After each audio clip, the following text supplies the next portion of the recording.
you? I hope I'm not disturbing you. Not at all. I'm reading letters as usual. Are there any new questions? A few.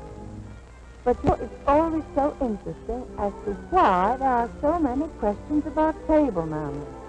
Well, that's easy to understand, because most people are at ease in their own homes, but often are confused at a dinner party. That's true, and yet manners at the most formal dinner party are exactly the same as they are at home. This is a correctly set place at a dinner table. The silver, as you see, has been arranged according to courses. There should never be more silver than there are courses for which it's intended. For each course, you take the implement furthest from your plate. Croutons are sprinkled into the soup. Crackers are served as such things as clam chowder or oyster stew, in which event it is proper to crumble them, if not too many at a time. You will be provided with a large spoon if your first course is served in a plate. This is eaten with the right hand, and therefore the correct implement is furthest from your plate on the right. You fill the spoon by dipping it away from you, and then sip from the side. If you wish to take the last spoonful of soup, you may tip the plate like this. If soup is served in a cup, it may be eaten this way. Or to drink the soup, remove the spoon and lift the cup by both handles. Avoid making your little fingers conspicuous. Let them relax. Unlike the large spoon, which is to be left in the plate when you're finished, leave the small spoon in the saucer of the cup. In a house without a maid, the meat is served by the host and passed round the table. Do not begin eating until your food for that course is on your plate. While waiting, you perhaps eat a piece of bread. Break it like this and hold it against the rim of your plate to butter it, or on your bread and butter plate, which is always on your left. Help yourself by using a serving spoon in your right hand and assisting with the serving fork in your left. Then place the spoon and fork together at the side of the dish and pass it on. Remember to place each dish passed to you on the table to your left. This provides free use of your right hand. Cut small bite-sized pieces of each separately. Try not to talk or take a drink of anything while you have food in your mouth. Eat as quietly as possible. It is proper to push your fork against a small piece of bread to assist you in picking up last morsels of food. A small piece of bread may also be used to finish the gravy that is left on your plate. If you pass your plate for a second helping, place the implements to the right and well up on the plate, so they will not slip off, and also to provide ample room for more food. Salad may be served either as a separate course, such as this, or it may be placed on the table before you sit down. In this case, your salad is that at your left. If a knife is provided, its blade must be of silver or stainless steel. It is absolutely correct to cut your salad with a knife.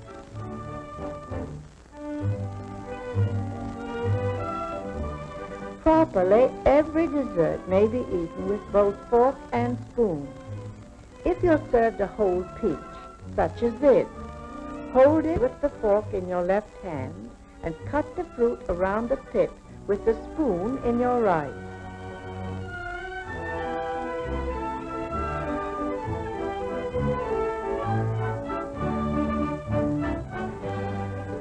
Dip the tips of your fingers into the finger bowl. It is correct to pat your lips with your moistened fingers and dry both fingers and lips with your napkin. Among the difficult foods to handle gracefully is spaghetti. It is usually served in long strands covered with sauce and sprinkled with grated cheese. You can manage it best by using the side of your plate as a barricade and twisting it into a bite-sized roll. Practice makes perfect in this operation. If a strand comes loose from your fork, put your fork back into your plate and twist it until all strands are again secured. It is true that asparagus is classified as a finger food, but it is much better table manners to cut the tips and the stalks as far as edible with your fork. It is always better not to risk eating asparagus with your fingers. By using your fork in this manner, you can be sure that at no time will you appear ungraceful. It is always correct to use your spoon and fork for eating any cream-filled dessert. Again, hold it with your fork and cut and eat with your spoon. Managed this way, you will easily control it. Make frequent use of your napkin if dessert is a sticky one, such as this.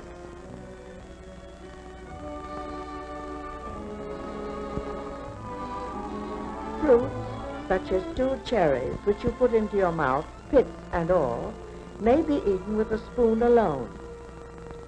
It is correct, however, to use your fork as well. You drop the pits into your spoon and place them on your plate. However, things as small bones, chicken skins, or any unwanted morsel are properly removed from your mouth with your fingers. It's bad manners to light your own cigarette when none are provided at table. To blow smoke in your neighbor's face is inexcusable, and never do this. Imagine the chagrin of a hostess who prides herself on the brilliance of her silver when her guest does this.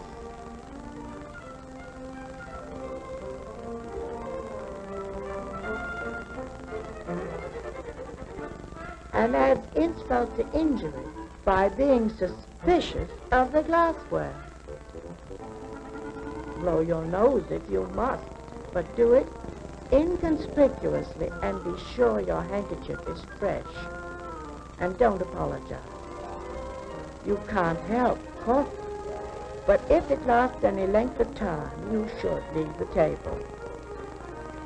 Making up at table is not only unattractive, but unnecessary. Whenever you're being waited on, you will be served at your left. With the exception of having someone wait on you, everything is exactly the same. Even in a house of greatest size and formality, you will not encounter any new rules nor changes in behavior.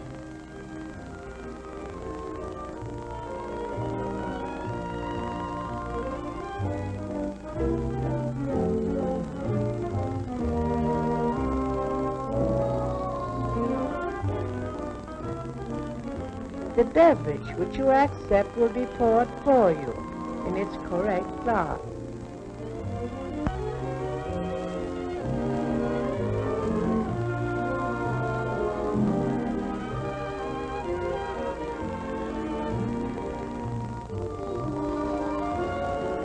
Unless you have refused a course and left its implements untouched, the outside ones on either side of your fresh plate are the ones you take the plate.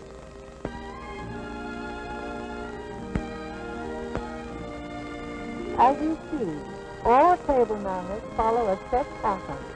Once learned, you can never be...